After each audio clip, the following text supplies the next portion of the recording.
রাজ্যের বকেয়া ইস্যুতে এবার সুকান্ত মজুমদারকে আক্রমণ করলেন মমতা বন্দ্যোপাধ্যায়। আপনারা বাংলার গদ্দার, বাংলাকে ভালোবাসেন না, আপনারা বাংলার টাকা বন্ধ করেছেন। তপনের সভা থেকে এভাবেই আক্রমণ করলেন মমতা বন্দ্যোপাধ্যায়। গরিবকে না দিয়ে তৃণমূল নেতাদের বাড়ির টাকা দিয়েছেন, গরিব মানুষ যে আবাসের টাকা পাননি তার দায় মুখ্যমন্ত্রীরই। মমতা বন্দ্যোপাধ্যায়কে পাল্টা সুকান্ত মজুমদার। চ্যালেঞ্জ করছি সুকান্ত বাবুকে ভোট দেওয়ার আগে, বলেননি আপনি আর গদ্দার? বাংলাকে 100 দিনের কাজের টাকা দেওয়া যাবে না, বাংলার বাড়ি দেওয়া যাবে না, রাস্তা দেওয়া যাবে না, শাড়ি সারনা এসব নিয়ে কথা বলেছেন কোনোদিনও?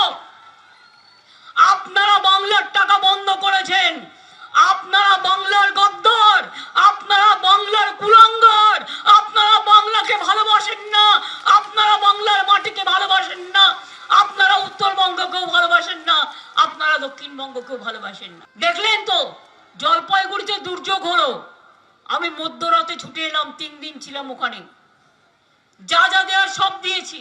অপেক্ষা করছে মোদিবাবু আসবে, উনি বলবেন তারপর ক্লিয়ার করবে, তার আগে ক্লিয়ার করবে না।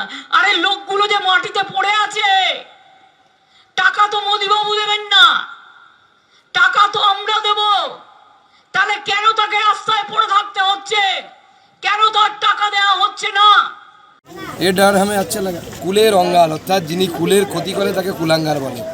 আমি অ্যাটলিস্ট গরু পাচার করিনি, কয়লা পাচার করিনি, কুলাঙ্গার ওনার কুলে আছে, খুঁজে বের করতে পারে। 11,36,000 বাড়ি রেডি হয়ে আছে।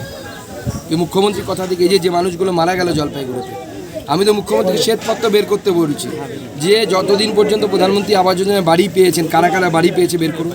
আমি দেখিয়ে দেবো আঙুল দিয়ে, ওর মধ্যে তৃণমূল নেতারা আছে যারা বড় লোক, যাদের পাকা বাড়ি আছে, তারপরেও তারা প্রধানমন্ত্রী আবাস যোজনা পেয়েছে। একই পরিবারের ছেলে পেয়েছে, বাবা পেয়েছে, বউ পেয়েছে, ওই জলপাইগুড়িতেই আছে। কত উদাহরণ নেবে? তার ফলে এই গরিব মানুষগুলো বাড়ি পায়নি এবং তারা মারা গেল। দায়ী তো মুখ্যমন্ত্রী। ভূপতিনগরের ঘটনায় অর্থাৎ এনআইএকে যেভাবে আক্রান্ত হতে হয়েছে, সেই ঘটনায় ভূপতিনগর থানায় ফোন কেন্দ্রীয় স্বরাষ্ট্র মন্ত্রকের। পার্থপ্রতিম ঘোষ কথা বলবো, আমাদের প্রতিনিধি রয়েছেন এই মুহূর্তে আমাদের সঙ্গে। পার্থপ্রতিম, কি জানা যাচ্ছে? কেন্দ্রীয় স্বরাষ্ট্র মন্ত্রক থেকে ফোন করা হলো ভূপতিনগর থানায়। দেখো, স্বরাষ্ট্র মন্ত্রক সূত্রে খবর, তারা কিন্তু গোটা বিষয়ে কি ঘটেছে সেই বিষয়ে ইতিমধ্যে তারা জানতে চাইছেন এবং আজকে ভূপতিনগর থানায় ফোন করেন। স্বরাষ্ট্র মন্ত্রকের তরফ থেকে ফোন করা হবে। ফোন করে কি ঘটনা ঘটেছিল, এনআইএর ওপরে যে হামলার অভিযোগটা সামনে আসছে, কি ঘটনা ঘটেছিল সেই বিষয়ে জানতে চাওয়া হয়েছে। শুধু জানতেই চাওয়া হয়নি, যেটা সূত্র মারফত আমরা জানতে পারছি সেটা হচ্ছে এখনও পর্যন্ত পুলিশ প্রশাসনের তরফ থেকে কী ব্যবস্থা গ্রহণ করা হয়েছে সেই বিষয়েও কিন্তু জানতে চাওয়া হয়েছে। যদিও জেলা পুলিশ সূত্রে খবর, এই যে ফোন তাদের কাছে এসেছিল তার পরিপ্রেক্ষিতে যা যা ঘটনা ঘটেছিল এবং তারা যে অভিযোগ পেয়েছে সেই অভিযোগের পরিপ্রেক্ষিতে কোন কোন ধারায় মামলা রুজু করেছে সেই সমস্ত বিষয় কিন্তু স্বরাষ্ট্র মন্ত্রককে অবগত করেছেন বলেই আমরা সূত্র মারফত জানতে পারছি। অমৃতা, ধন্যবাদ পার্থপ্রতিম।